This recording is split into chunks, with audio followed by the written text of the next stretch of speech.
Hey everybody, it's Gomladex, and welcome back to some more Magic Arena. Today I'll be playing my first Innistrad Crimson Vow sealed event. So without further ado, let's pop open these 6 packs and see what rares we have to work around with today. So we have Stensia Uprising, 4 mana for an enchantment. You get a 1/1 human during your end step. And if you control exactly 13 permanents, you get to sacrifice Stensia Uprising to do 7 damage to any target. This seems not bad at all. 4 mana for a card that's making a 1/1 every single turn until it pops itself to just use it as a decent removal spell. Yeah, it can be pretty annoying, just giving you pretty much infinite chump blockers if you don't make it to 13 permanents. Seems fine, not super exciting, but a fine card nonetheless. In black, we have Path of Peril. 2 black and 1 for a sorcery to destroy all creatures with mana value 2 or less, or 4 a white and a black to destroy all creatures, period. So definitely good in white-black. However, in mono-black, that is a very narrow net that it casts, only destroying creatures with mana value 2 or less in limited. It's going to blow up tokens, which is nice, but most of the creatures on the board are going to be bigger than that. So pretty narrow card here. Would be good in white-black, but I don't think I would play it in a deck that does not have both white and black mana. Next we have Graph Weaver, 2 mana for a 3/3. It has Exploit, and if you do sacrifice a creature to the Exploit cost when it comes into play, you get to destroy target Planeswalker. And you can also, at the beginning of your upkeep, it deals 1 damage to you. So this is not really good for mid-range or control decks, so not good for most decks, specifically good in aggressive strategies where you do get a big benefit from having a 3 power, 3 toughness creature out on turn 2, but this is a pretty bad draw later in the game for any deck. Not super high on this card. Again, I would play it in specifically really aggressive strategies, but outside of that, it's not doing a whole lot for us. Next up, we have Howling Moon, 3 mana for an enchantment. At the beginning of combat on your turn, target wolf or werewolf gets +2/+2 until end of turn, and whenever an opponent casts their second spell each turn, you get to create a 2/2 green wolf creature token. This seems pretty bad to me. It doesn't really do anything unless you're wolf or werewolf tribal. Then you are getting a buff off of this every turn at the bare minimum. Otherwise, your opponent has to play into it for it to give you any benefit, so not a huge fan of it for that reason. Shouldn't be too difficult for them to play around it and just not cast 2 spells in 1 turn. That being said, it does prevent them from flipping nighttime back into daytime, because the way to do that is to cast 2 spells in 1 turn. So now at least if they flip it from night to day to shut your werewolves down, they're at least giving you a 2/2 wolf. So if you're very much doing the wolf and werewolf tribal thing, I would try this card out, I assume. But other than that, very, very narrow card. Now we have Concealing Curtains. This card is absolutely excellent. I've played with this card in 1 draft before, and it was bonkers. 1 mana for a 0/4 defender. However, for 3 mana at sorcery speed, you transform this, and then it's a 3/4 menace, which is a massive threat on most board states. And when you transform it, you have your opponent reveal their whole hand, you choose a non-land card from it and make them discard it and then draw a card. So you take their best card in hand and give them a random replacement off the top of their deck. This card has been absolutely excellent, and I would be very happy to run it again today. And last but not least, surprisingly enough, is Odric Bloodcursed. 1 a red and a white for a 3/3 vampire soldier. When Odric enters the battlefield, create X blood tokens, where X is the number of abilities from among flying, first strike, double strike, death touch, haste, hexproof, indestructible, lifelink, menace, reach, trample, and vigilance found among creatures you control. So those are pretty much all of the keyword abilities that exist in this format. I guess it doesn't count defenders like our Concealing Curtains here, but it does count menace creatures, correct? Yeah, it does count menace creatures, so once this is flipped, like this would trigger it. Yeah, not a particularly good card. 1 a red and a white for a 3/3 that doesn't do anything by itself. You need to have other creatures on the board, specifically creatures with abilities, to get those blood tokens. But if you can consistently get a few blood tokens out of this card, blood tokens are quite decent late in the game at helping you filter through your extra land draws, turn them into actual cards, just discard them to draw other stuff. So Odric, Not a very exciting rare, but a solid filler card if we do end up in red-white. Not something that's going to push us into that color pair, though. So some very medium rares today. Not a single one of these. Well, never mind. We do have one bomb. I would classify Revealing Eye as a bomb. This card has been very good. But the rest of these, very, very filler looking. The Reaver, Odric, and Howling Moon being, I think, the worst three, and Path of Peril only really being good in white-black. So we will definitely be taking a good long look at all of our uncommons and hoping that that is where a lot of the power level in this sealed pool comes from. And I guess if any color just has a lot of decent commons in that color as well to build a consistent strategy, we could go for that too. So just taking a quick peek through our colors, looking for standout cards that I've noticed being good in draft. I'll go ahead and up the size for you all so you can read through them yourselves here. But I'm going to take a quick glimpse through the colors and see what stands out to me. And then I'll do a little sample deck from each color, see what looks the best.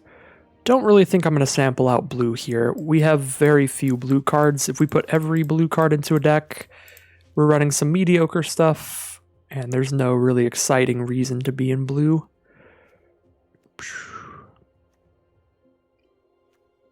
Yeah, I don't think we're going to be playing blue as part of the deck, most likely.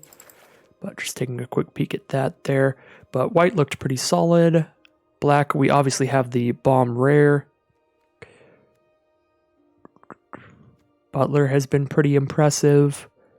Nice little value spell there. We have two of the farmers, which, you know, lifelink cards with Courier Bat help trigger this ability to bring creatures back from the graveyard to your hand.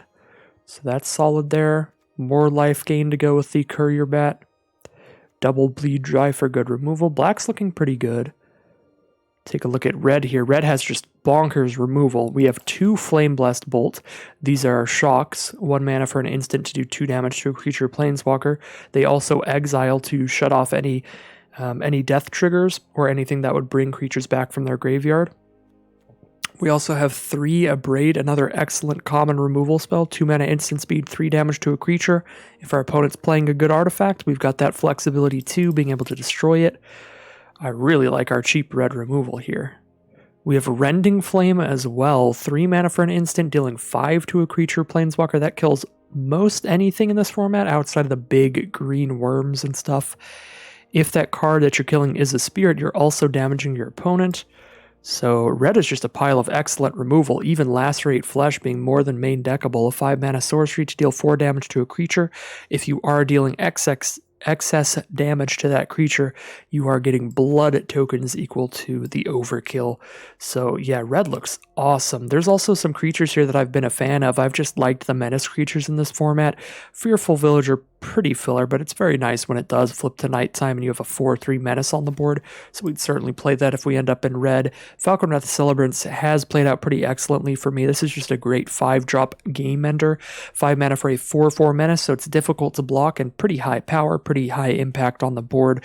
And it also fuels you with those blood tokens. By the time that you have 5 mana to cast this card, those blood tokens are very likely to be relevant because any more lands you draw are most likely going to be extra lands you can just discard to the blood and draw some more cards. So we obviously would try out the Stensia Uprising. Seems like a solid rare, nothing super fancy there.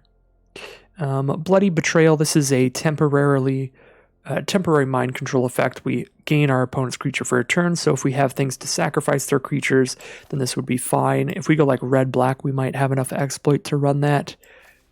And then we have the Ridge Wolf. We don't have a ton of blood production here. We have like a tiny bit. So I really don't think we have enough blood to try to play the double Sanguine Statuette. They do create 1 blood token when they come into play. However, really need a lot of blood tokens because triggering this one time is really not doing it. That's not it's not that exciting. Just making this a temporary 3/3 a few times. Yeah, I think these are all relatively unmain deckable cards for the rest of what we have in red. Alright, so yeah, red is looking fancy to me in terms of the amount of great removal. I got just so excited by the great removal that I went ahead and built my little mini red deck there before I checked any of the other colors. So in green, Really like that Taxidermist. Great card.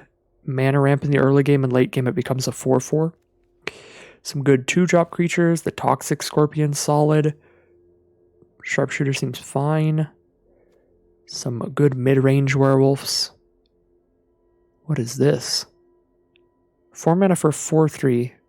Destroy an artifact in opponent controls or fight a zombie in opponent controls. A 4 mana 4/3 that I'm gonna guess most of the time doesn't do anything, but when it does, you're very happy with it. It's probably worth it. Like, it's 1 less toughness than you would like for the mana cost, but what you're getting for that is a card that's really, really good in those narrow situations when your opponent has a good artifact on the board or has a good zombie out. I'd play that. Seems solid. Infestation Expert is definitely solid. 5 mana for 4 power and 5 toughness minimum, and if it attacks or blocks more, or I guess just if it attacks more, then you're spitting out even more 1/1s. Seems good. And the Millipedes are solid game enders. They're going to be pretty big by the time you play them just from having traded with creatures earlier in the game, but they also help fuel their ability to get +1/+1 counters by milling yourself a few more cards, making sure there's stuff in there to make them bigger. And we do have some powerful uncommons. Wandering Mind and Blood Tithe Harvester are both really good in their color pairs. So I guess if black looks good enough, we could go for black-red here, have a nice blood token theme.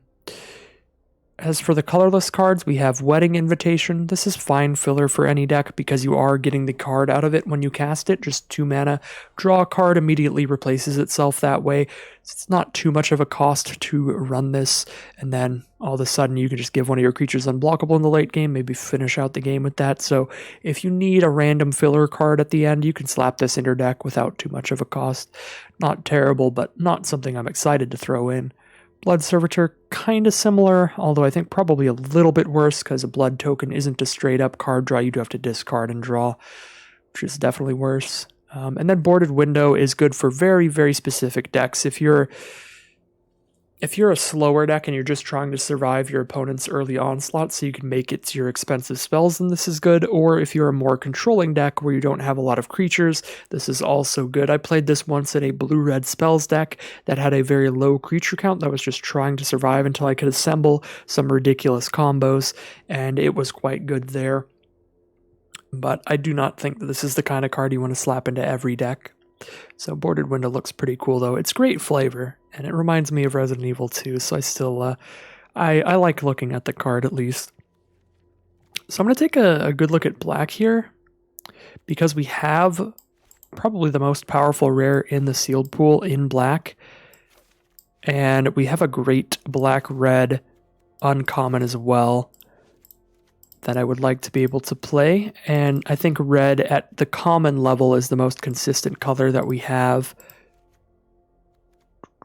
We could even potentially splash for Path of Peril and Odric to get more blood tokens and just more powerful cards into the deck. I don't even know if Odric is strong enough to want to splash, but the Path of Peril definitely is.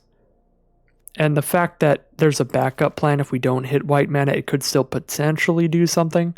Destroying a couple small creatures is nice. So I want to take a look at how many exploit creatures we have for the potential of running this Bloody Betrayal, but I don't think it's enough.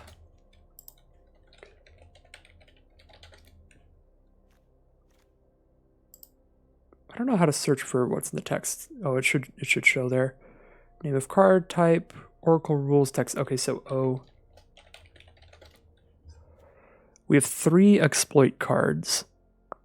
Graph Reaver, which I'm not particularly excited to play. Mind Leech Ghoul, which is fine filler. And Rot Tide Gargantua. Yeah, I already don't really want to play Graph Reaper.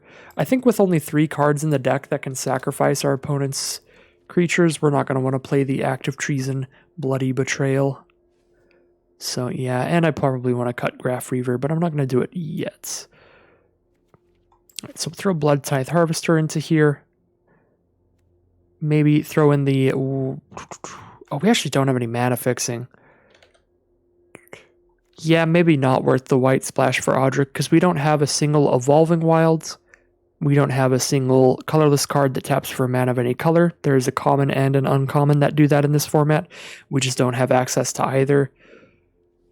Yeah, no. We would have to just try to use blood tokens and discard the color we don't need to hit the one we do. Seems not great.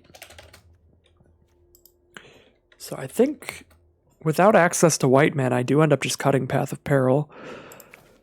And then 47 cards here, so we cut 7 more cards.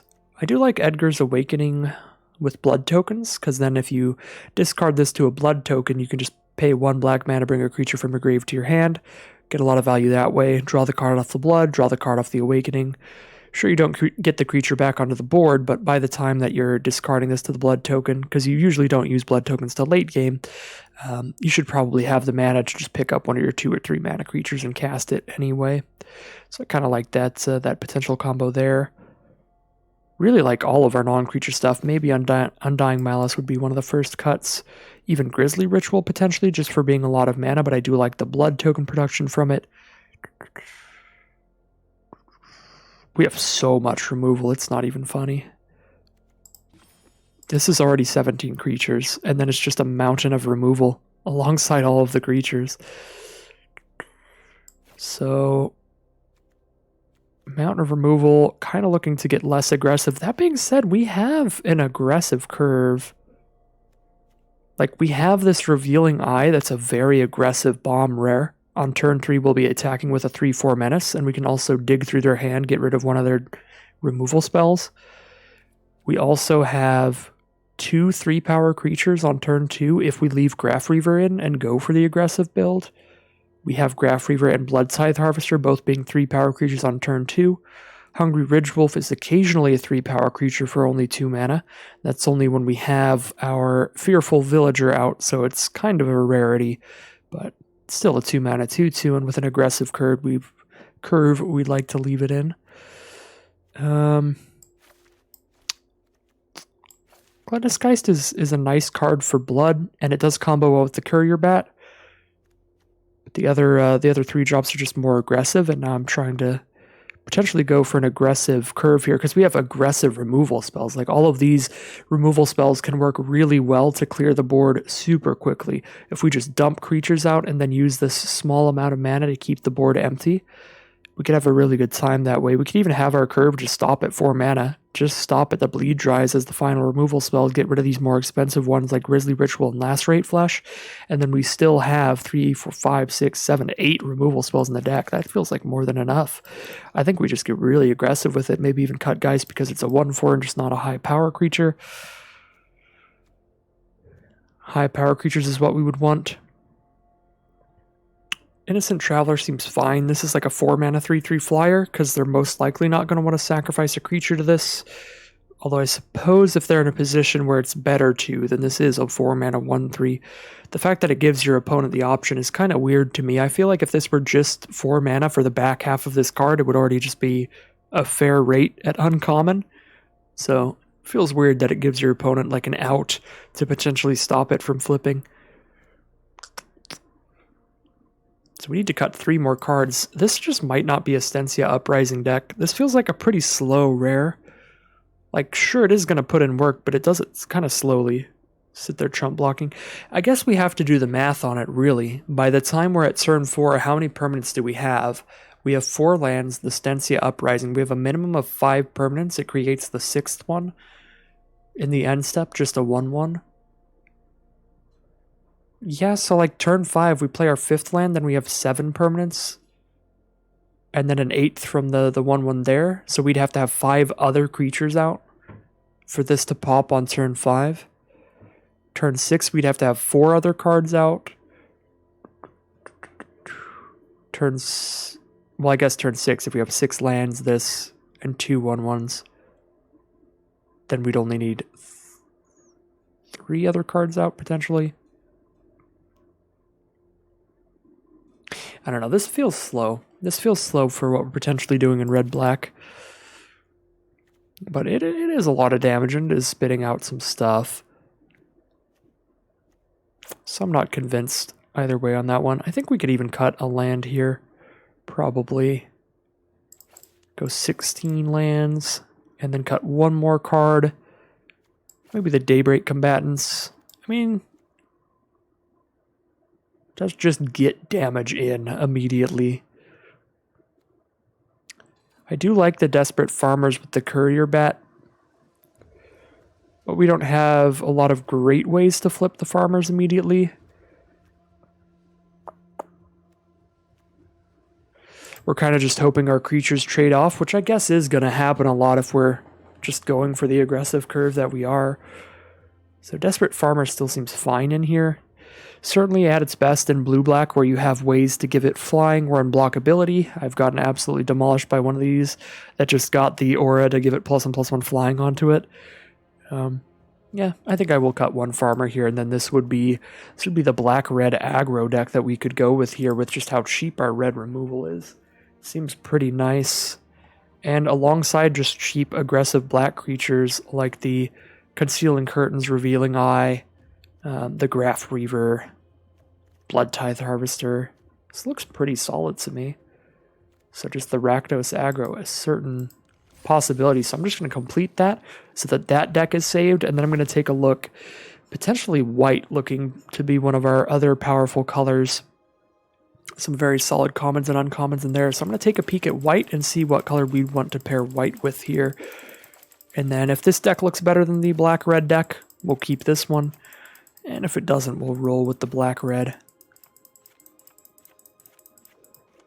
So let's take another look. Blue's just not good here. Red is definitely great. Green is fun, but not awesome. It's got like the taxidermist, some wolves. Really not a fan of the green rare, and the most powerful cards in green are also just kind of common to uncommon power level. One Mariner, Infestation Expert probably being the two most powerful.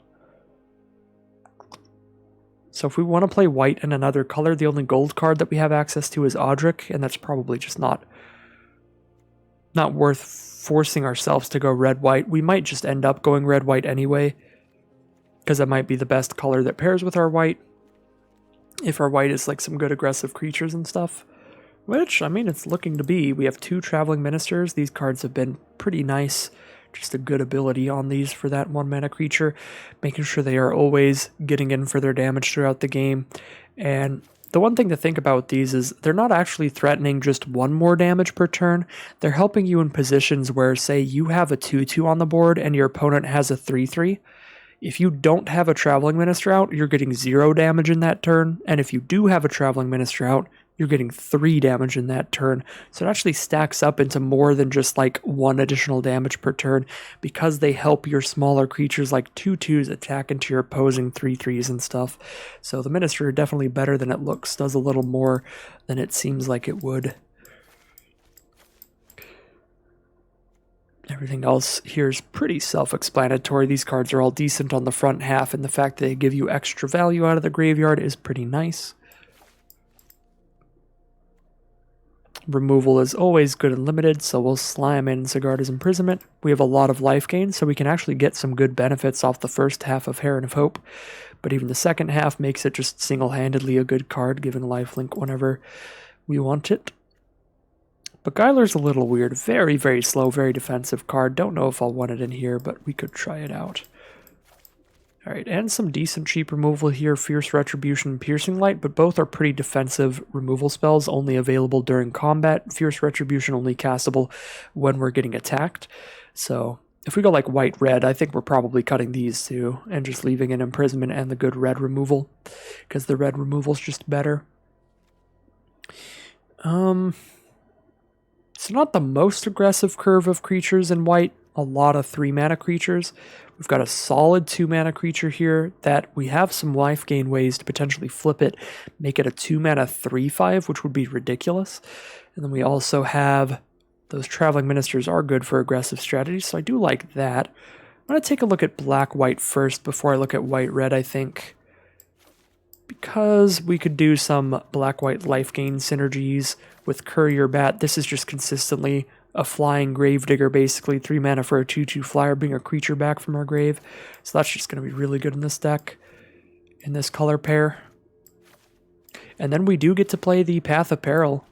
So we are getting some bombs for the black-white color pair here.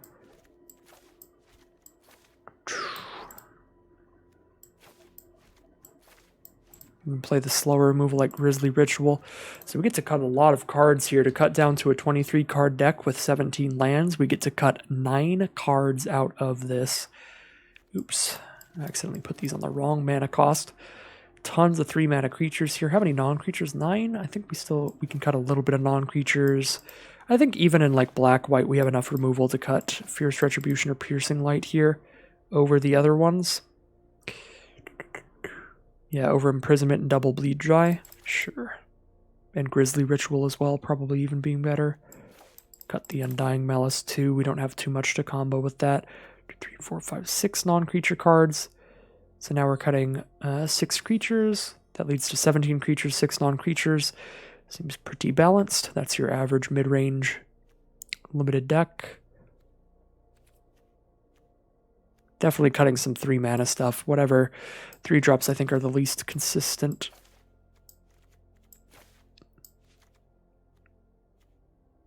Maybe even the Griff Rider. Like, we need a lot of creatures with more than 2 power to work with it. Although I guess with 2 Traveling Ministers, we can use the Traveling Minister to make one of our 2 power creatures have 3 power to attack alongside with it and make sure it gets the +1/+1 counter. So with double Traveling Minister, it's probably still pretty good. This seems very slow, even for our deck here, where we're being kind of slow. So we'll get rid of the Beguiler. We have a tiny bit of Exploit again, but I don't know if it's enough Exploit to want the Persistent Specimen in here. I also don't know if it's enough Exploits to want the Desperate Farmers, but again, they do flip on Random Creatures Trading.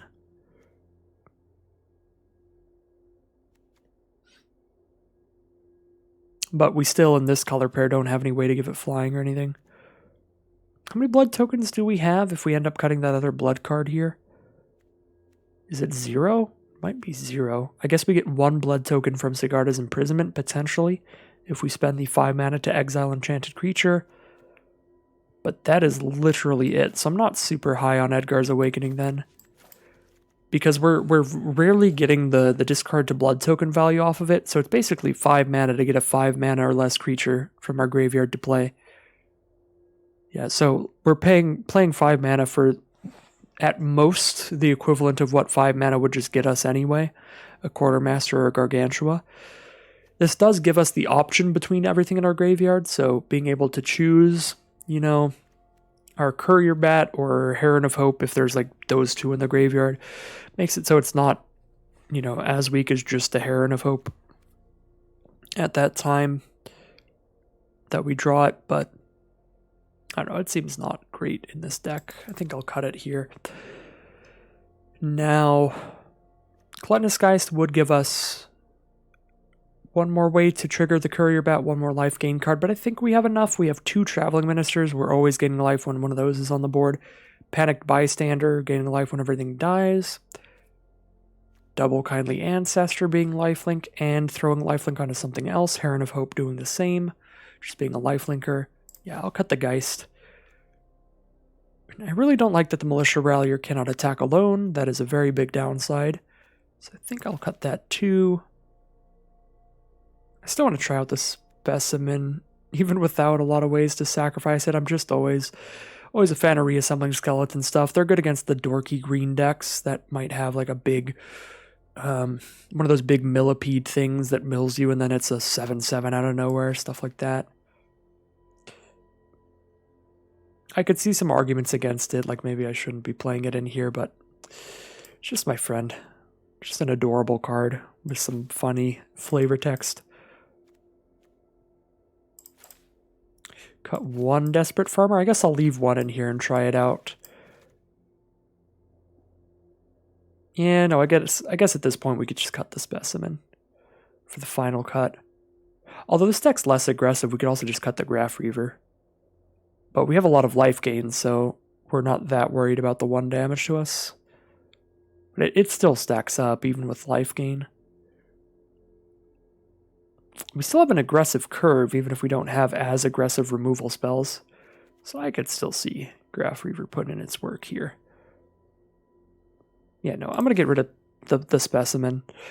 All it's doing really is blocking here. Because we have one exploit card we might sacrifice it to, the Mind Leech Scroll, but we would never sacrifice it to Graph Reaver. Our opponent's just not going to have a Planeswalker out turn 2. And we're never going to hold this in our hand, just assuming our opponent could have a Planeswalker because it's such a rarity and limited. So unless we top deck this late game, and if we top deck at late game, we just have other sacrificable creatures at that point.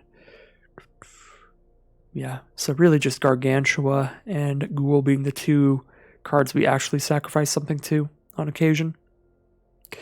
Alright, so here's the black-white deck. I think I prefer the black-white deck a little bit. I'm not sure if that's correct. The red deck has so much good cheap removal, and it can really cheese out some games with those quick aggressive creatures. But this deck just looks more consistent. I really like our mid-range pile here. The cards like Ancestor that just give us good versatility. Or not versatility, but like survivability, you know? Just good value throughout the game. Even after they die, they're putting in work, helping us race well, getting lifelink onto other stuff. Distracting Geist is really nice. Another one of those good value cards. Courier Bat's really nice. Like this deck is a lot better at like grinding out throughout the game. Even cards like Undead Butler being super solid. Mill 3 when it comes into play, and when it dies, we get to bring the best creature card from our graveyard back to our hand, so some good card selection off of that. Some fun combos here with cards like Panicked Bystander with enough life gain going on. This might just be a 2-mana 3/5 at some point in the game. And we still have some powerhouse cards here. Now we have the Concealing Curtains flipping to the Revealing Eye that we still had in the black-red deck, but we also have access to Path of Peril, maybe really blowing somebody out because we'll have a Wrath in our hand, so we can just hold our creatures for post-Wrath. So I think I like the white-black deck a little better here, and I'm going to run with it. This would be the deck. We definitely need to throw in lands, of course. We have 13 black cards, 10 white cards. Should be a pretty easy split. A lot of double blacks on Bleed Dry. The double black on Bleed Dry is really important. The only double white card we have is Angelic Quartermaster. So definitely like 10 swamps, probably. 10 swamp and 7 plains.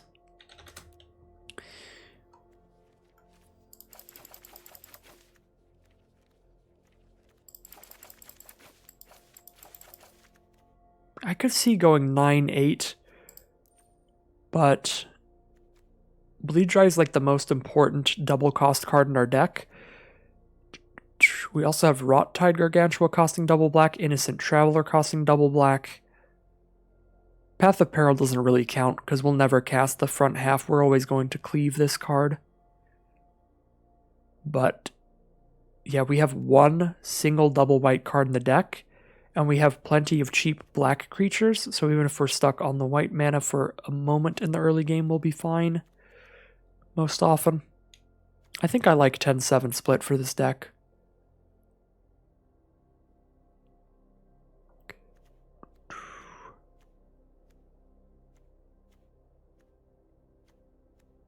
One final look through. Make sure everything looks solid to me.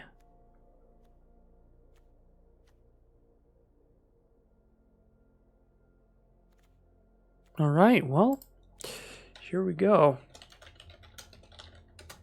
This is gonna be the deck.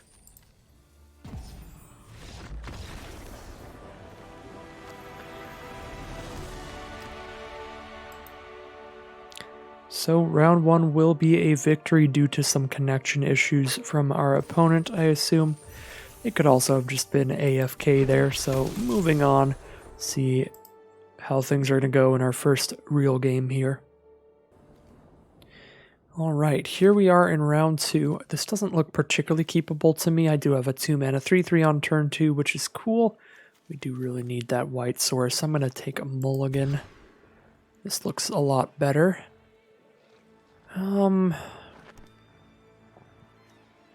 Path of Peril is such a late game play, but it's also so impactful, and I don't have anything that shuffles the library, so if we get rid of Path of Peril, we're not drawing it all game. Guaranteed. I think I'm going to get rid of the Heron of Hope. It's gotta be wrong. We're almost definitely supposed to get rid of Path of Peril, but really like that safety valve for late game. Really can turn things around having a Wrath. I guess Courier Bat isn't really happening on curve here, because we're not going to get anything back for a long time. Because we're just going to play Ancestor turn 3, Hope turn 4. Get rid of the Courier Bat. Almost definitely the right thing to just get rid of Path of Peril, but just one of the most impactful bombs in our deck that can really, really turn things around, so keep it and see if it pans out. We are playing against another black-white deck. They start with a turn 2 Doomed Dissenter. When it dies, they get a 2/2 zombie out of it. Go ahead and turn it down a little bit here.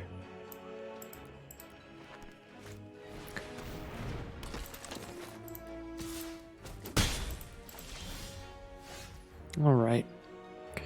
So Desperate Farmer, when one of their creatures dies, that's going to be a 4/3 lifelinker. If they have some exploit to sacrifice that Doomed Dissenter, that will be a bad time for us.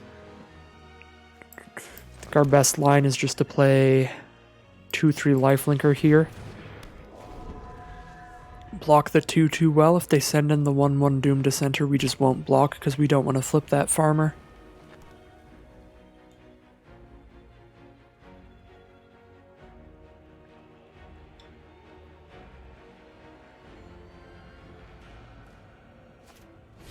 Diregraph Scavenger, just a 2/3 death touch here. The enter the battlefield effect is currently irrelevant.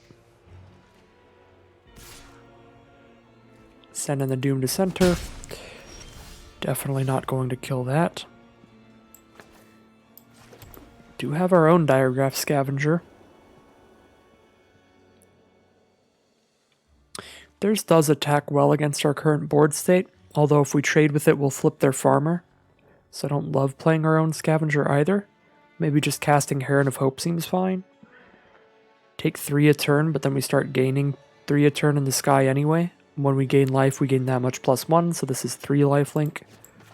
Yeah, I'll play a Heron of Hope here. Allow my opponent to keep hitting me with the Doomed Dissenter and the Diregraph Scavenger.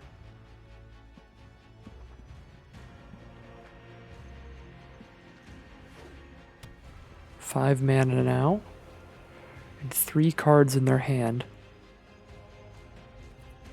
We were just hoping for no exploit from them, basically. Oh, they have a fancy version of Wedding Security. I didn't even know they had these kind of card styles on yet. So if they get some blood tokens, they can sacrifice those blood tokens for some good value. Just to draw a card and put a +1/+1 counter onto that. Alright, I'm going to stop committing to the board at this point. We're going to be aiming to Wrath our opponents as soon as we draw one more land. Ideally, that would just happen next turn, but we can't guarantee that. So we're going to try to hope that our lifelinkers do some work to sustain our life total for as long as possible. Give us that time we need to draw our 6th land. Foreboding Statue, alright, another creature. Fine by me. I'll have my opponent know I am very, very adept at platform peril in Mario Party. You will not defeat me at that game. I gained 3 life by making this block. Sure, I flipped the farmer, but we're planning on killing it as soon as this triggers anyway, and then we can just chump block it next turn. That's another 3 life gain.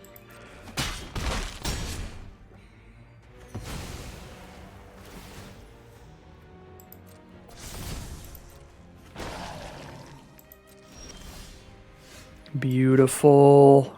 Since we popped the Doomed Dissenter, they will not be getting that zombie token after this. We can gain some more life here, I guess. And get some flying damage in before we drop the Path of Peril. But that's definitely the spell here.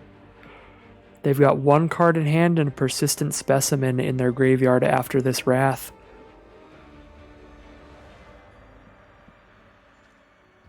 The Persistent Specimen, of course, can come back from the graveyard, but it's simply a 1/1, so not a big deal. Destroy all creatures. And there you go. That's why I was so heavily wanting to keep that Wrath effect. It's just so high impact when you can't really play around Wraths in Limited, because they are all at like rare or mythic, so opponent just does the right thing, dumps out their hand, gets as aggressive as possible, and by keeping the Wrath in the hand, we really get to profit off that. So we have 7 mana here. We get to cast Scavenger and Farmer. Seems pretty spicy. Exile their best creature from their graveyard, so if they draw any recursion, they can't bring it back. Probably Wedding Security, but I could see an argument that the Farmer could be better when it's a 4/3 lifelinker versus just a 4/4, although it does take time to flip it. I think I'll just take the Wedding Security. We will cast the Desperate Farmer here over the Distracting Geist. I don't really need to tap down their 1/1 skeleton to get in, but I will cast that next turn.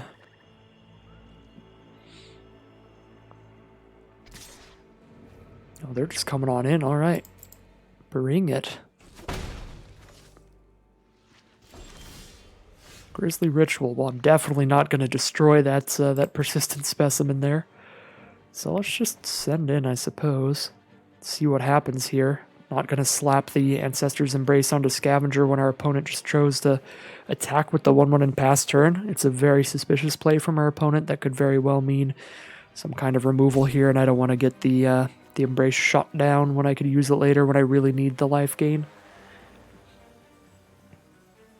Throw it on something that is less likely to die on removal, or die from removal. So your opponent's thinking it through here. We'll see what the line is. Let us go to combat, let us attack in. Maybe destroy target attacking creature, something like that. If they have that, they're probably blowing up the Farmer, because if they blow up the Scavenger, the Farmer will flip into 4 power total. Still do just as much damage.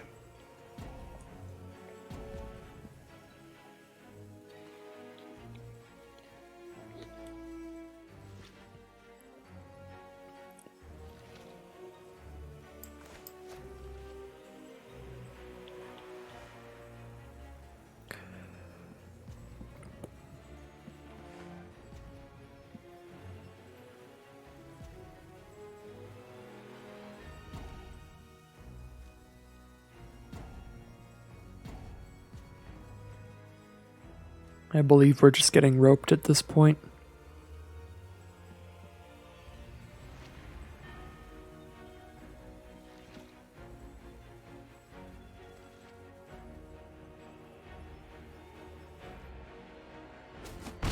Alright, there we go. Geist is coming on out. Maybe they have their own Path of Peril, and it's the Path of Peril mirror match here. Nope, there's the concession from our opponent. Now we are 2-0. Although the first round was just the free win there. Alright, this is just definitely a mulligan. Everything is uncastable. Still doesn't look great to me. However, we can flip this Bystander pretty well, can't we? Traveling Minister turn 1, Bystander turn 2, turn 3. We use Minister to buff the Bystander. We've gained 1 life. I guess we only gained 2 life. We gained 1 life from Minister and 1 from sacking the Ghoul. Yeah, no, we can't actually flip this Bystander well. I mean, this is definitely the keep. Turn 1 Minister, turn 2 Bystander is still good. But I guess we're getting rid of the Mind Leech Ghoul instead. Then we have a 1-2-3 curve we're trying to hit ideally.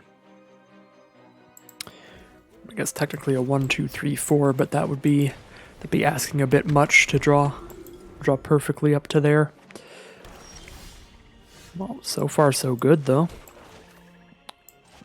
Play the Panicked Bystander first in case they kill this Minister, I guess. We can gain that 1 extra life. I don't believe there's anything for 1 black mana. Alright, well, we did actually just curve out perfectly. Rather gain a life and hit for 3 than not gain a life and hit for 3, so we'll do the buff here. Now we'll get that Distracting Geist out. We've got a Bleed Dry for their first blocker, so we can still hit for a bunch of damage. Although I guess the first blocker we can just distract. Dying to Serve from our opponent. This is an excellent card, however it is pretty slow. Whenever they discard a card, they create a tapped 2/2 zombie, so we have a really good start to try to beat that before it goes off. I should have used the Minister's ability, just gain another life here, just in case we need that life. But we are still getting in for just as much damage, so not the biggest punt ever.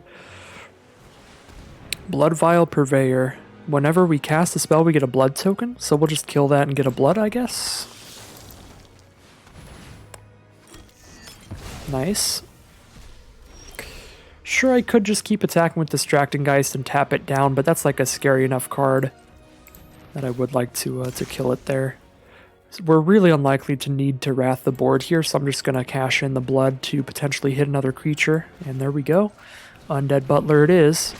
Just stay aggressive, put as much power on this board as possible. Ooh, we even milled a Kindly Ancestor, so get a little bit of value there from the self-mill from the Butler. They're down to 6 now. No blood tokens to make any zombies off the Dying to Serve. They do have 1 blocker, the Lantern Bearer, a Gluttonous Guest. I always want to call it Gluttonous Geist. Oh, interesting they go for the Ceremonial Knife there, because they could use the blood and get a tapped 2/2. I guess a tapped 2/2 doesn't help them too much. Ooh, Courier Bat's an excellent draw. We get to pick up our Concealing Curtains, so we'll have a 3/4 Menace next turn. I think that's our best creature to pick up, better than picking up the Ancestor. So that's going to be the plan here. Distracting Geist, we can tap down the Bearer if we attack in. Although this is going to die to either one of these. So I don't really want to attack with the Geist. That being said, I could attack with 3 2-power creatures. They can only block 1, so it's almost definitely what we're supposed to do. Just split this out. It does feel bad to lose the Geist. Freaking Gluttonous Guest and Distracting Geist get me all confused. But yeah, it's just definitely the right play here, because we're putting them down to 2 life, and we'll still have this aura in our graveyard we can just cast next turn to make one of our creatures able to tap their stuff down when we attack still. So we've gained the life from the Traveling Minister, so we're going to Courier Bat for Concealing Curtains. So we could also just flip that next turn if we want to attack with a 3/4 Menacer. They'll need a Wrath effect to get out of this one. Otherwise, this is just way too much on the board this early in the game. Lantern's Lift from the grave. Make that Gluttonous Guest a 2/5 flyer. And a Patchwork Crawler. Just 2 blockers out, not enough to survive. So we will just send in with the squad here. Might as well flip the curtains. Have a 3/4 Menace. That's really lethal now. Alright, there is the concession. And that will be 3-0 now. Alright, well, we curve out okay. We have a 2-drop creature, a 4-drop creature. We have impactful cards like Quartermaster late game, and both of our colors in 3 lands. Don't think we can afford to mulligan when all of our mana's pretty solved for us. Even if the hand is a bit slow. Undead Butler. Could sacrifice that to the Ghoul. Then I can just draw the best creature out of my top 3. But I do get in for more damage playing Ghoul first, but it's only 1 more damage, because I can still attack with Butler 1 time before I sacrifice it. Yeah, we'll go for the Butler here. This also fills the grave to give me something to exile with the Scavenger if we want. Alright, this plays out really well, because now I do have a 1-mana creature to pick up. when we sacrifice the butler. Except that we don't get to get damage in here now. Yeah, I would cash in a butler to pick up a traveling minister. That card is just good. So let's go ahead and do that here. But unfortunately, we are not attacking in. We do get to exile a card from our opponent's hand here, too.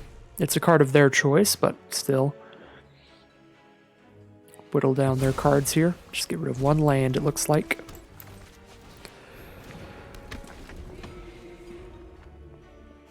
So this Blood Tithe Harvester can sacrifice itself to kill whichever one of our creatures they want.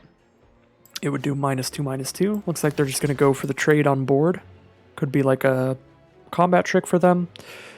We'll trade this 2-mana Ghoul for a 2-mana Sure Strike instead, if that's what they want to do.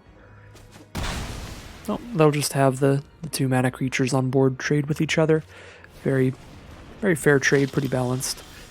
Restless Bloodseeker. At the beginning of their end step, if they gained life, create a blood token. They can sacrifice 2 to turn into a 3/3 that can also drain us life. That is a pretty good card on the back half. That's kind of threatening, but we can always just bleed dry it later in the game. This will kill it even after it's flipped, so no need to pop it right now when we can just get aggressive. I think I want to cast Heron of Hope here, because it's a pretty great combo with Traveling Minister. We're going to just start gaining a boatload of life. Gain 2 life every turn instead of 1, because Heron of Hope is buffing the life gain by 1 point.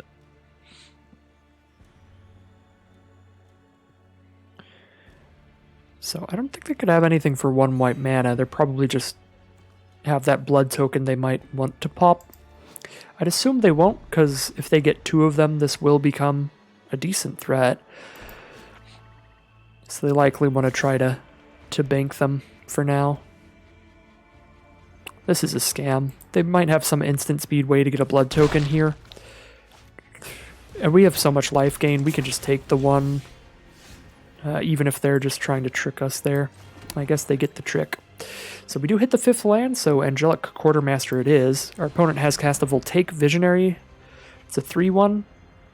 They can deal 2 damage to themselves to exile the top card of the library, and then they can cast it if they wish. And if they do, they'll flip it into a 4/3 that can't block. Alright, so let's get in for 4 in the sky here. Quartermaster putting a counter on the Minister isn't that good of a combo, but they're the only 2 other creatures on board. Well, that we have on board, so don't really have another choice of where to put the Minister counter unless I wait till I play Scavenger, and that just seems wrong, because that's playing real slow. Ooh, Rotside Gargantua. That's pretty sad. The Voltaic Visionary going to trade into our Traveling Minister here. It's got to be the choice, though, because 6 damage in the sky is very threatening when they're at 16. Yeah, no, I'm sorry, Traveling Minister. I have enjoyed your time, but you're going to be gone now. Alright, now we have Griff Rider too, and we have the mana to give Heron of Hope lifelink this turn. Seems excellent. We'll gain 4 life here.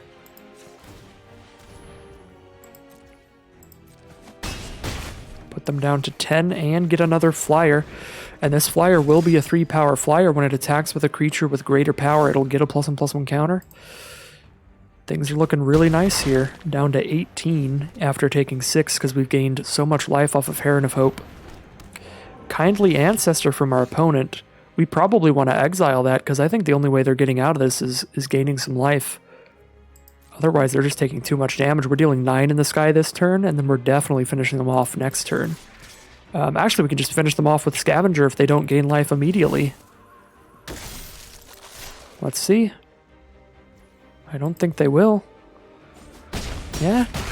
So we either bleed dry the Ancestor in case they have instant speed life gain, or we just Scavenger for the 2 damage. I don't think they'll have instant speed life gain, so I'm going to try to just Scavenger for the final 2 damage here.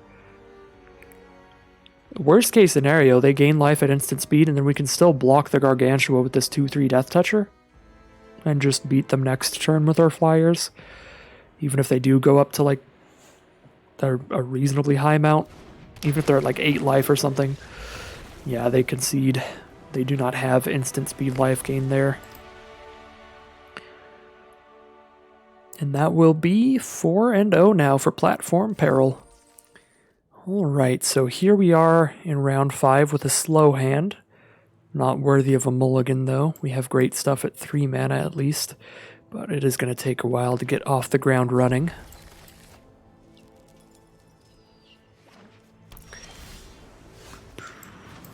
Opponent starts with an island. And a forest. Blue-green here. A lot of self-mill cards available in that color pair. Ooh, opponent starts with Wretched Throng. This card's very good if you have 3 or more copies. We'll see how many they were lucky enough to open in their sealed pool. Every time that dies, they get to pull out another copy from their deck. So we'll see here. I'll take the trade as soon as they offer it here. I can use the Butler to just pick up another Ancestor and cast it straight up. Seems fine to me, probably better than the Reaver. I don't like sitting here taking damage right now. Rather play a 2-3 lifelinker than a 3-3 that damages me, even if it is 1 less power. Alright, well, they don't like the prospects of us getting those cards back, so they're just going to pass the turn and not offer the trade. So the Wanderlight Spirit can only block flyers, so if we play a Griff Rider, it's not going to attack in well until we have a 3-power creature on board attacking alongside it. So we don't play that. We could play a Desperate Farmer. And then when the Butler dies, we'll flip the Farmer. Just really try to get the Butler to die. But I feel like I'd rather play Ancestor, because they just won't block the Butler when we attack, and they just won't attack on the ground anyway.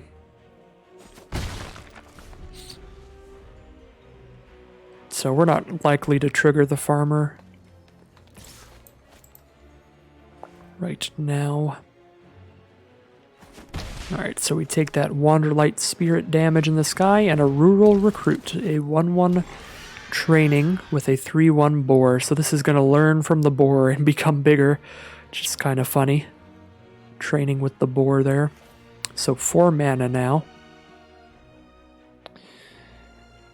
Definitely holding back the Butler. This only attacks as a 2-2 here. Together, we are unstoppable. Somebody did follow while I'm recording here. We do have alerts on at all times, just because the alerts are on in my recording software, so apologies for the interruption there. Still, Griff Rider just really doesn't do anything here, so I guess we play Desperate Farmer.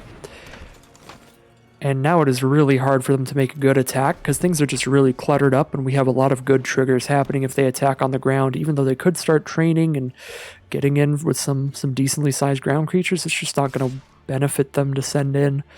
So we'll just take some flying damage for a little while till we can get the 2nd white for our Quartermaster, or the 6 mana for our Grisly Ritual.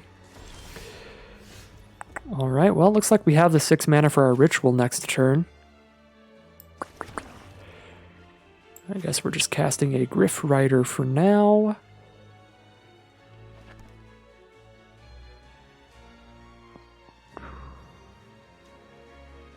Yep. So we definitely don't attack him with Farmer. I feel like we don't attack him with Butler either, because it really disincentivizes them from attacking us. Do we attack with Ancestor though?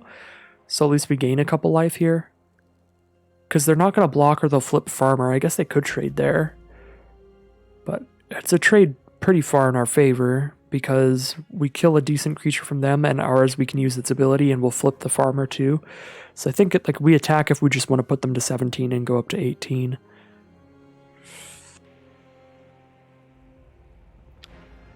Yeah, I feel like I have decent enough blocks without the Ancestor at this point. Just send it in, see if they want to trade here. Be excited if they do. They're considering it with the pig there. Although there they go, reading the Desperate Farmer here. They might decide against it. Should have went with the Griff Rider post-combat. There's no reason to give our opponent that information. That's something I'm pretty bad at. I just get excited about my cards. I love to run them out onto the board. Together, we are unstoppable. Got another follow there. So thank you all very much for all the recent support on the videos over on YouTube, and all of you have jumped over to the Twitch from there.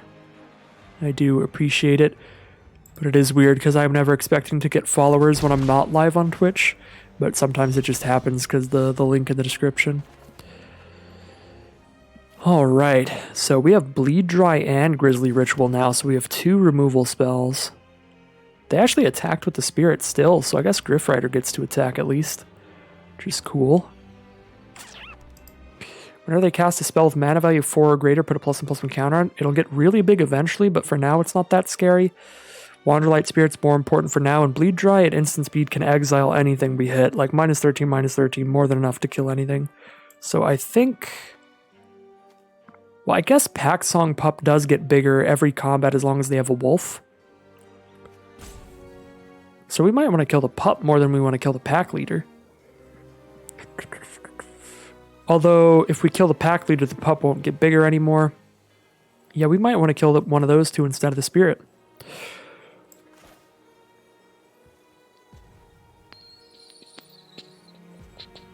I don't actually need any blood tokens right now, so I guess I could keep Ritual. I like that Bleed Dry's instant speed, but I can actually just cast our lifelink here and throw it on our flyer, and then they just can't attack in well anymore. I'm gonna Bleed Dry.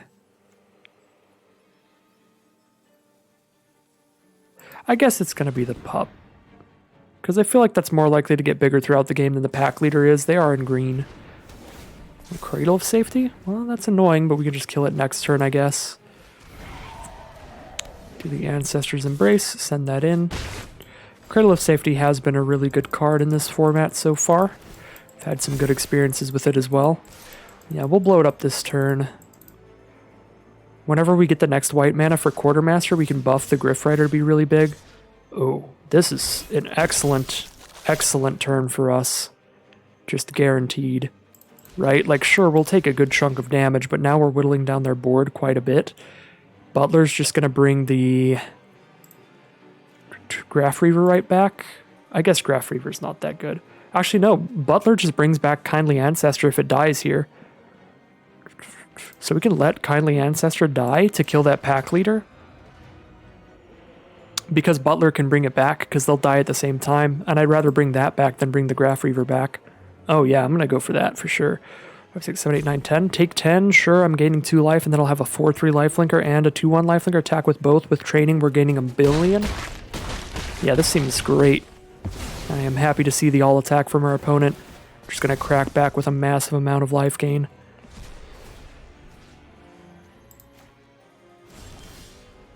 Bleed Dry. We can Bleed Dry the pup again. Can't do that and cast Kindly Ancestor. So if I can only cast one spell either way, I might as well cast the one that costs more mana so that later on I could Bleed Dry an Ancestor in the same turn. I think I will do that. Let them gain that life. We're going to gain a bunch of life right back. They hit for 6. We hit for 7. And we gain 7. So handedly winning the race. Hit for 7, gain 7. They hit for 6, gain 0. Yeah, that combat worked out pretty well for us. So pretty happy with that all around. They're still attacking in on the ground, potentially here. Looks to be the case, but they like that they could trade the Spirit into Griff Rider, but they can't because we will be buffing it to 4 power. We can hold up Bleed Dry to make sure that the Griff Rider's safe here. They're both going to be 4/3s. They don't have a good block. This Depraved Harvester being a 4/3 is really helping train this Griff Rider, so that is working out just excellently for us here. They go for the chump. They have the combat trick.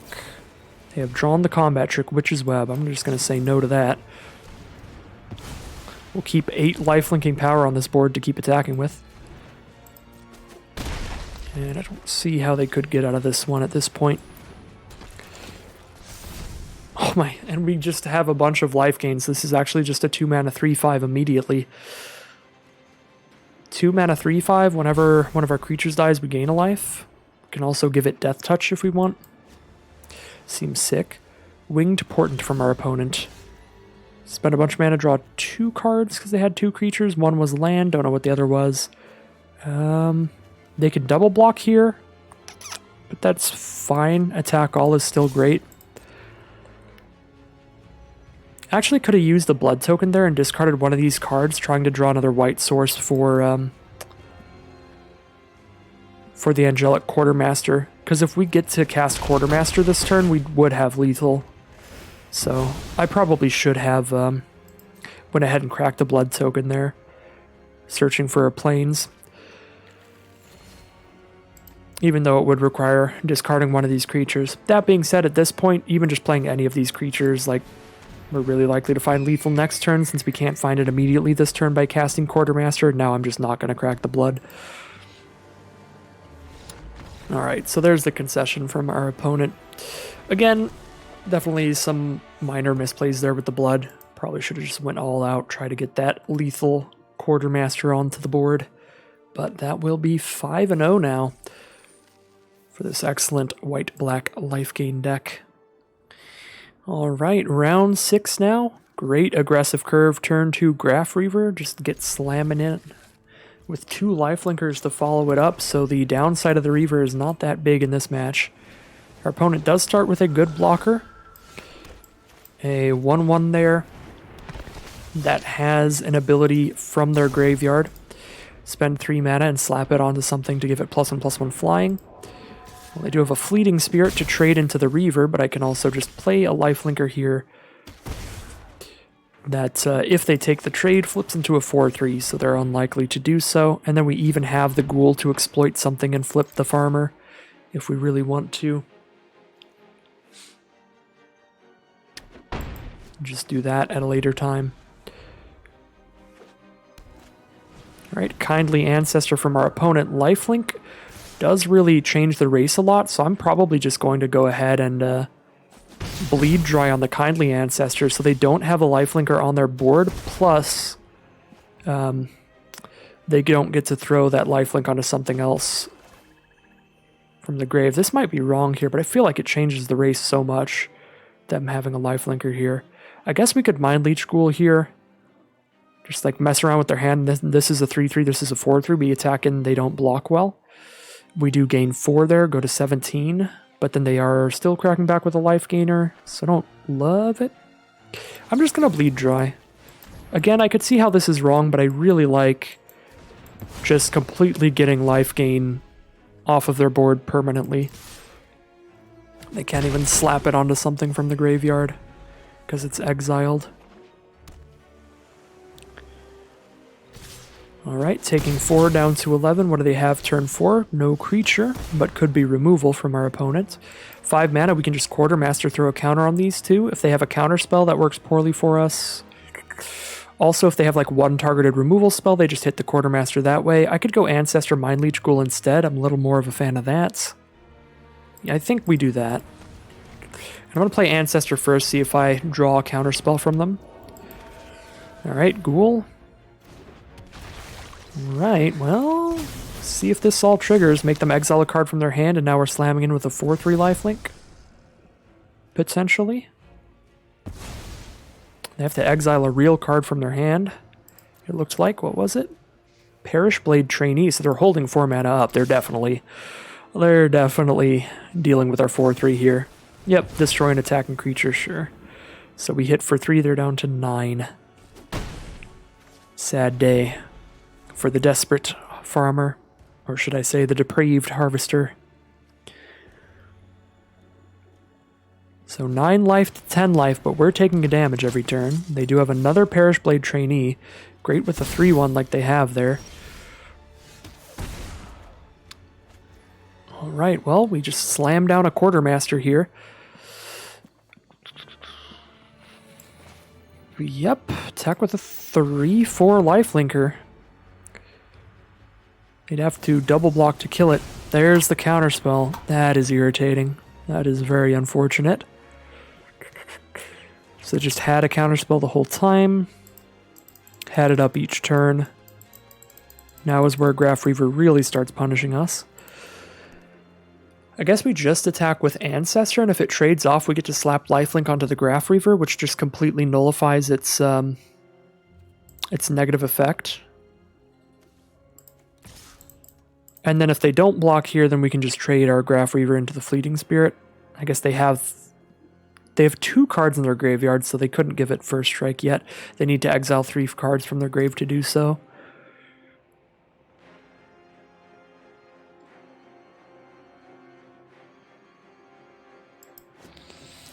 This is not working out too well for us. We definitely need to draw into something. Our opponent's hand has lined up well in the end here. They are in the winning position on board, I feel. I'm going to hold on to this because we do have some blood token production in this deck. Not a ton, but enough. Alright, a Shield Basher, 4/2. Indestructible when it's attacking. Ooh, Heron of Hope. So our lifelink does even more impact now. Gain 1 more life than it says we should. So we actually, Graph Reaver deals 1 to us, which it has lifelink, so we take 1, then we gain 2 because Heron of Hope, so that's hilarious. We've turned Graph Reaver into a 3/3 that deals 1 to us every turn into a 3/3 that gains 1 every turn. That's adorable. But I feel like I have to attack with it here, so we don't get to really do that combo. Because we are not going to be able to block this Shield Basher, because it's just going to eat one of our creatures. Right? So we have to just give the Graph Reaver lifelink. We get to attack in and gain 4 life. They could trade with the Shield Basher, sure. But then it's not like killing us. And Heron of Hope can block everything else they have. So they might even chump block here. And if they just chump block here, we're gaining enough life that we can just not block with Heron of Hope. And then send in the Graph Reaver attack again next turn if they don't have removal. A Graph Reaver with lifelink is absolutely massive. So yeah, they are going to trade with Shield Basher. And we'll just be at 12 with a big enough flyer to be the best card on the board. Alright, well, there's their own Heron of Hope. So now the scales have tipped again into our opponent's favor. They have the equally good flyer, except they have it alongside even more on their board. So the really bad thing for us is they get to attack with Heron of Hope and Patchblade Trainee, and we can't kill either of them. But we will take just 2 damage off of that. Although we'll gain 3, so we gain 1 more life than we take here, at least. But our opponent also gains 3, and they take nothing, so they definitely get the better deal out of this, for sure.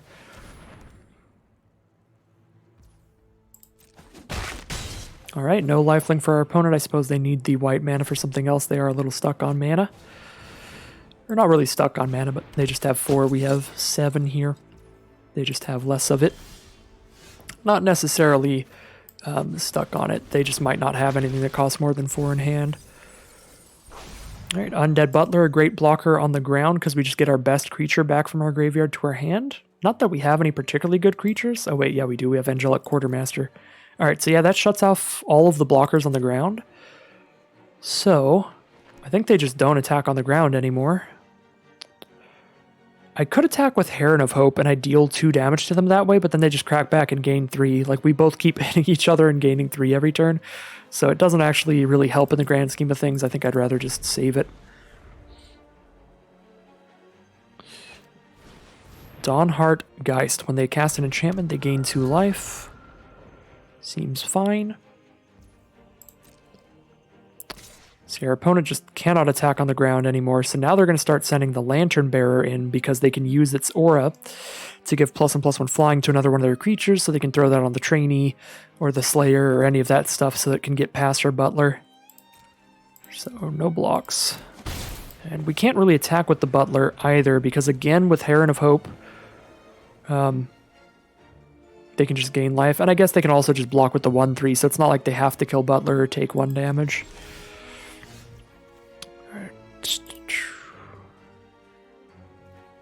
Just digging for anything here.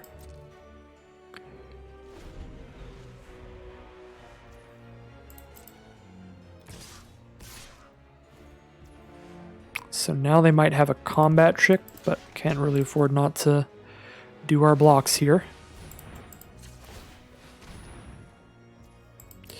Or they could have just realized at this point they're gaining 3 life every time they do this, and them gaining 3 is better than us gaining 3. They get the net positive out of that. They gain 1 more life than us because we are taking 1 damage in the process. Innocent Traveler. That's actually so bad on this board state. Because they get to sacrifice the Lantern Bearer, and then they have a 3-power flyer because of that. Can we just not cast that then? I think we can still cast it. We can take a couple hits of 3 flying damage. Because it's going to start killing their other creatures that matter. But it's only a 1/3 as long as they keep sacking something. Yeah, I mean, they're going to be excited to see this, but here it is. They're going to be very happy to see that, because they were already wanting to lose the Lantern Bearer. Now I'm just letting them.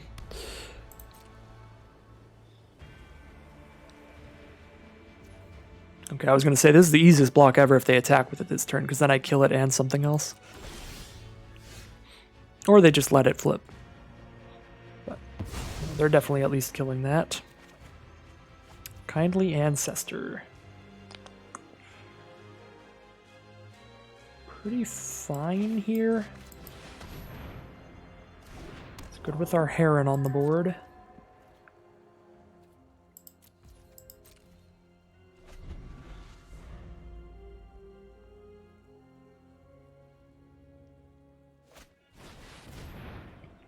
That is very much not what we want to see.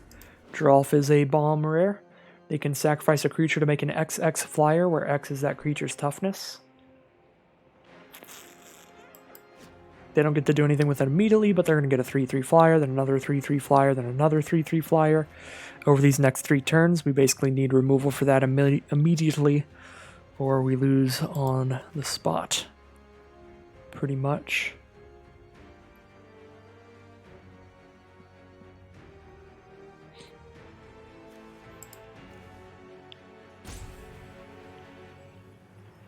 They're going to throw flying onto the Dawnheartgeist? I don't think they would, because then it still doesn't attack well. I guess it would block our 3/3 flyer well, if this ever flips. Although it'll be a 5/3 flyer as long as they keep a human out. And they have 2 humans, 3 humans, because Geralf is one as well.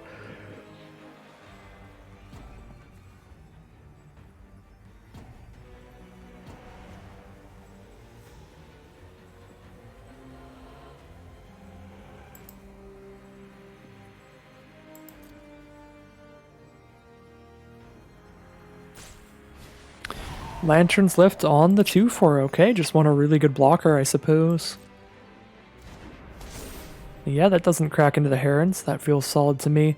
Maybe they just want to make a 4/4 flyer off of Geralf, so by buffing that to 4, they'll get a really good flyer next turn. Alright, Innocent Traveler, are we getting a 3/3 flyer? We are, which means we're getting a 5/3 flyer. We have Sigarda's Imprisonment to throw on Geralf, so it can't attack or block. It can still use its ability, and we don't get to exile it this turn because we don't have 5 mana up because I didn't play that land here. So actually holding for blood ended up costing us here because we would need 8 mana to play and exile the turn we cast this.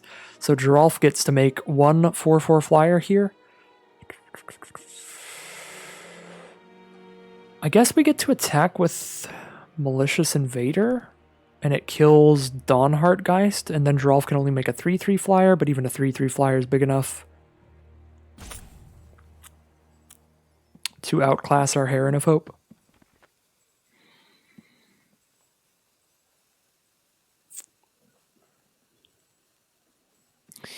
Yeah, I think I'm imprisoning Geralf and just letting them get the 1 good trigger off of it.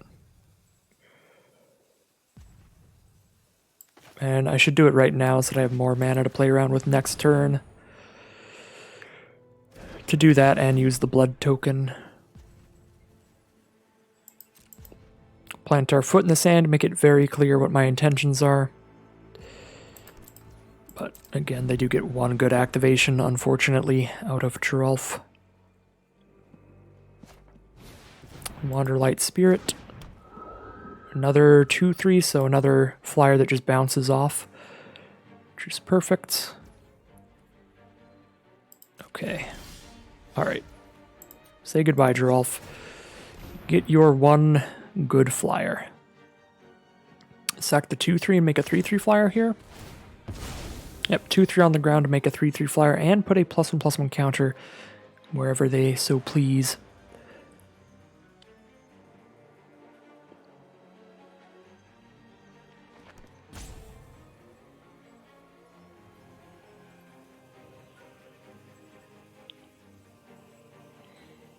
I actually want to just drop Distracting Geist here rather than use the blood token on a land. So weirdly enough, even with blood tokens, we're going to end up playing 8 lands here. But if we draw a 9th land, I guess we get to discard it to the blood. Throw that onto the Wanderlight Spirit, so it's a 3/4. Alright. There's the 3/3. But it actually isn't a flyer, because it's only a flyer as long as Geralf is out. I definitely forgot that. So we're actually just not worried about that at all, because the Undead Butler blocks it. And the Malicious Invader blocks the Wanderlight Spirit, so the board state is still a complete stalemate. As my opponent and I keep drawing into some stuff. Just stopping what each other's doing. Do I take 3 or do I take the trade here? I feel like I take the trade here, because like if Invader ever attacks in, it's only trading for 1 creature either way. Like if I attack in response to this, they can double block my Invader with a 2/4 and a 2/3 flyer, and it still just dies and kills one of the 2. So might as well kill the one big one.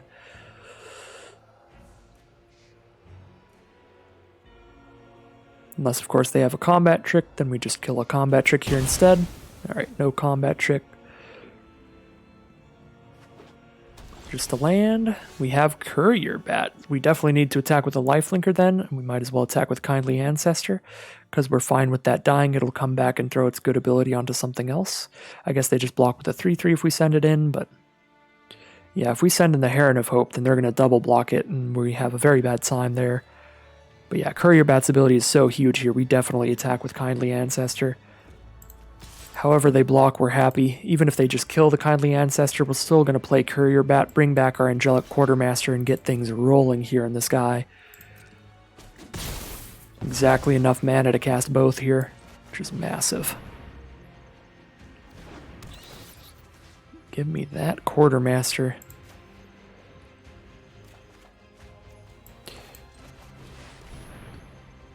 And now our flyers are looking really hot.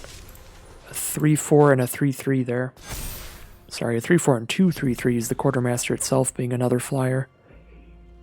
Fantastic draw, that Courier Bat there. And this land's even a good draw with this blood token. Let's see what we get.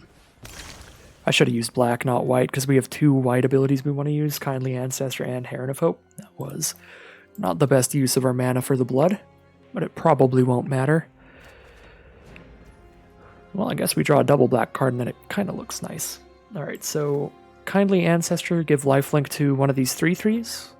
Whatever one gets double blocked, we'll bleed dry to protect it. And now we just start sending in the flyers. Because we win this race with 2 of these potentially lifelinking, only one of theirs doing so. Obviously, if they go for a double block, bleed dry blows them out.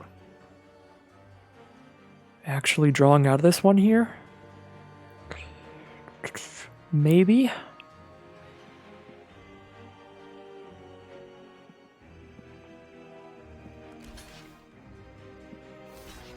They do go for a double block here. See if our bleed dry resolves. Sets this combat entirely in our favor if it does. No, Cradle of Safety. Fair enough. Opponent still takes 6 here. We just lose the Heron. And now Cradle of Safety is out of the way. Guess they are gaining 3. Still at a net of down 3 life. I guess this kind of just puts everything right back into a board stall again, doesn't it? No, because with Distracting Geist, we get to attack with Distracting Geist and the 2 flyers, tap down the Dawnheart Geist, still get in for 6 in the sky. Geist dies to the 3/3, but then we put Geist's ability onto one of our flyers so that we can keep attacking in after this turn. Yeah, no, that seems great.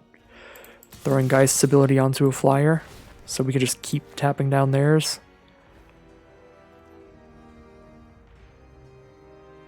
I guess the problem is we are both gaining 3 a turn, and they know that we can just throw the Geist onto one of these, so they don't even block there.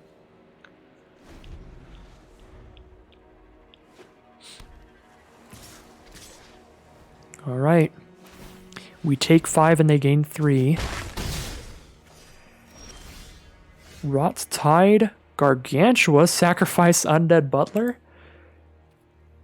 Bring back another creature from our grave here. Heron of Hope or Innocent Traveler, both being great.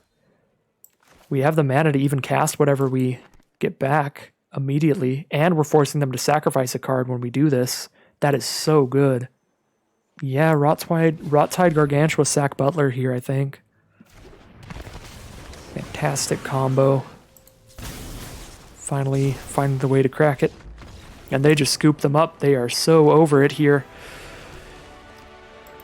Just some really, really good value draws late game cards like the Courier Bat and the Undead Butler getting sacked to the Exploit card, giving us just really good recursion late game. Too much for our opponent. That is 6-0 now. Getting our entry fee back, 2,000 gems to play in sealed. Well, we'll spend 2,000 gems. We'll get our 6 packs to build a deck of. We'll get 3 more packs. And I'll just get those 2,000 gems right back, shall I? So 1 more win, and we'll have a 7-win run. Can we get the undefeated 7-0 for the first sealed event here? That would be awesome. All right, and here we are in round 7, what may be the final round. 6 wins, 0 losses here. Could be a 7-0 if we can win this one. Our opponent's on the play, which gives us a little more room to mulligan because we will be drawing turn 1. I think I am going to mulligan here, only 1 castable spell, really needing a black mana, not only that, but double black for bleed dry. Take the mulligan here. Alright, this is awkward being monocolored, but we have possibly the most powerful card in our deck, Revealing Eye, alongside some other powerful cards. Undead Butler is great, the bleed dries are excellent. We'll just get rid of one of them here, keep the 3 lands so we know we get to flip the Revealing Eye on turn 3.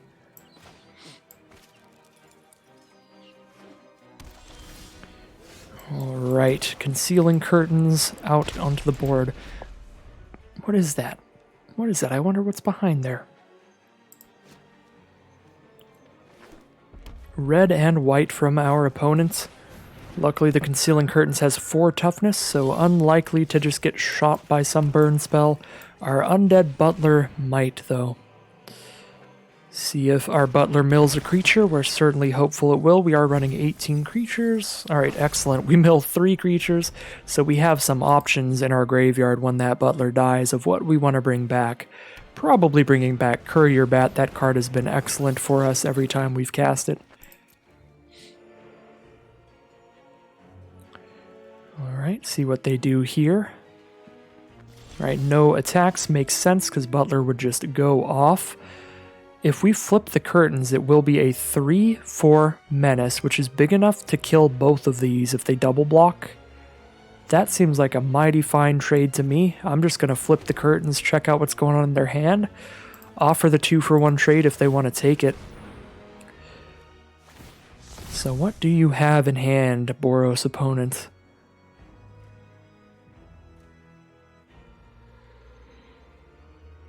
Flame Blessed Bolt. 1 mana for 2 damage to target and exile it. That will completely shut off our Undead Butler, so I kind of want to get rid of that. Shield Basher, they don't have the 4th mana for it anyway.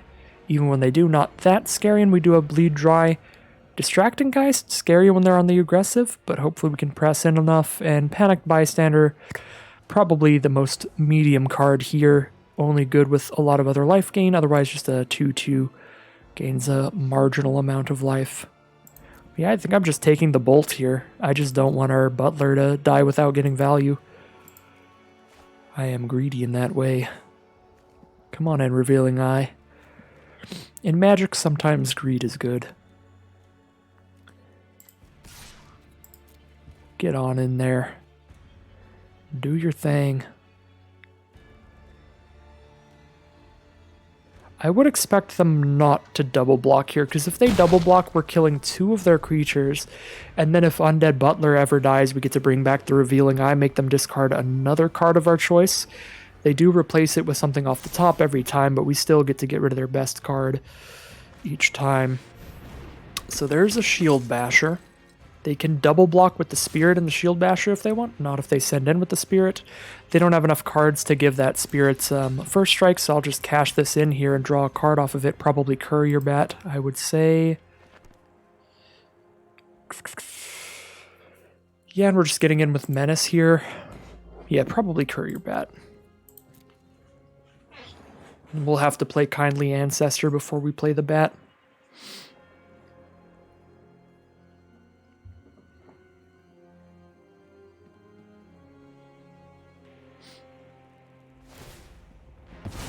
Well, they changed their mind. They're going to discard a card to flicker that. Just bring it back onto the board. I guess they decided last minute there. Letting the Butler die is not great for them. So only 2 in the graveyard. It takes 3 to give the first strike. They do have the distracting ability in grave, but we're at 20. We're not that worried about them tapping stuff down like that. So just attack with Eye again. It is going to be a 2-for-1 trade here, unless they flicker the Spirit after they block. And hold back the Butler for blocks. Again, most likely going to be Bleeding Dry this statue. Alright, no blocks. Cool. Here comes the Ancestor.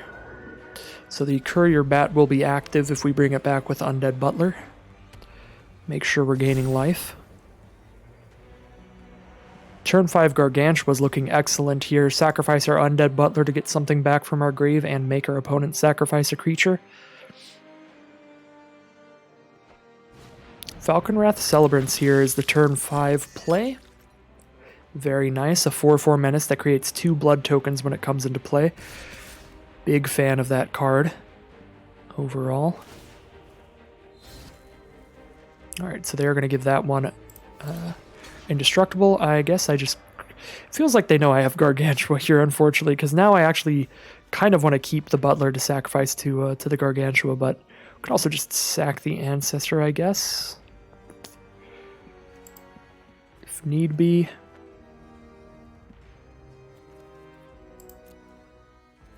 Yeah, I think we're still supposed to just trade with the Spirit and get it out of the way.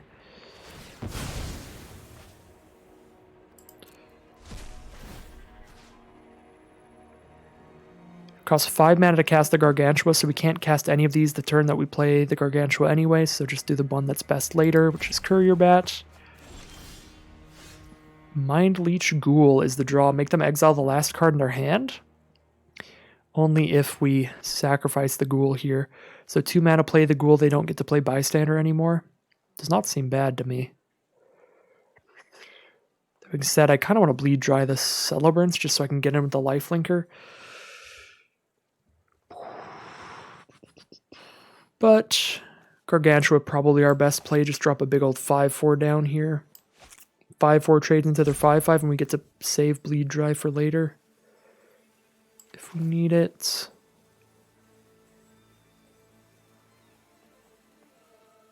Yeah, and then next turn we also have the option of throwing Ancestor's Embrace plus onto something to gain life plus playing Bat, which is super, super good.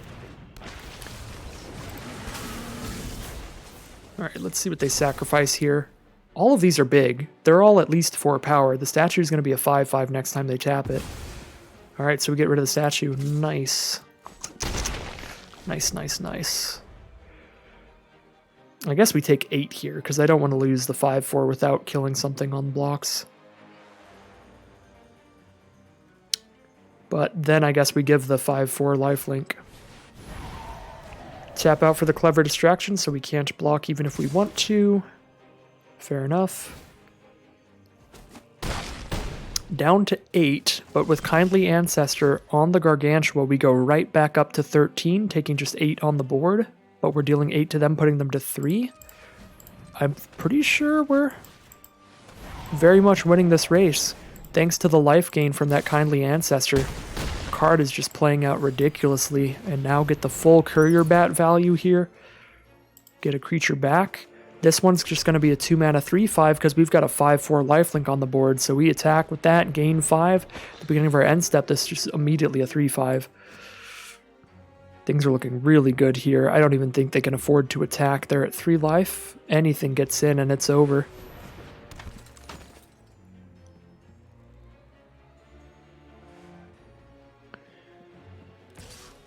All right, they're still pushing in, trying to find a way in here. So we have Bleed Dry and Panicked Bystander. I kind of like just running those two out. Yeah, because of Menace, that's just immediate lethal, right? Because Menace, so they double block there. Yeah, immediately lethal if we just remove one creature, doesn't matter which one. I guess we could have removed Bystander because that threatens to gain life when their creatures die, but those triggers won't resolve till our opponent has already died, so it doesn't matter. Alright. There we go. First sealed run of Innistrad Crimson Vow. First 7-0 of Innistrad Crimson Vow. I guess technically I did 7-0 a draft, but first 7-0 sealed event of Crimson Vow. So ridiculous stuff. Really good showing from this deck. A lot of these commons and uncommons really putting in a ton of work. Not just the bonkers rares. Of course, the namesake card, our Path of Peril, the Platform Peril, did single-handedly win us the one game where we did cast it. And the Revealing Eye put in a boatload of work every game where we got to flip that. That was a really big rare threat. Those were very bomby, very powerful cards, but there are just a lot of really solid cards at common we managed to get in our colors. Traveling Minister was solid every time we ran it out. Kindly Ancestor was absolutely huge. That was definitely one of the biggest reasons that we won that last game there, being able to slap lifelink onto that 5/4 later in the game after we'd already traded off the Ancestor, thanks to the exploitability. Letting us sacrifice that and make them sacrifice something. And even in some earlier rounds, again, trading this 2/3 off into like their 3/1 pig or whatever we traded into, and then slapping lifelink onto something else. This card has just always been very impressive. The two halves of the card making it really hard for an opponent to race you. And of course, all the lifelink in the deck, making the Courier Bat just an absurd card. 3 mana for a 2/2 flyer that also picks a creature back up from your graveyard to your hand. Lets you draw your best creature. Other than that, a lot of just obviously powerful cards like the Quartermaster was excellent. Innocent Traveler actually did do work in that one game where I was worried that it wouldn't, because we made them sacrifice the creature that they wanted to sacrifice, but then they didn't want to sacrifice more creatures, so it did just immediately turn into a 5/3 flyer. Or I guess not immediately, just a turn late. But yeah, super, super solid stuff. Even the Graph Reaver, which I was a little concerned about running, did manage to put in work in this deck since we had enough life gain to try our best to mitigate the damage that the Graph Reaver does to us. So that is going to be the end of today's video. As always, if you enjoy all of the limited content, that is what I enjoy playing, so you are at the right place. You can always like, comment, and subscribe if you'd like to have the YouTube algorithm recommend these videos to you more often. But other than that, thank you all for watching. I will be back again very soon for some more Magic Arena.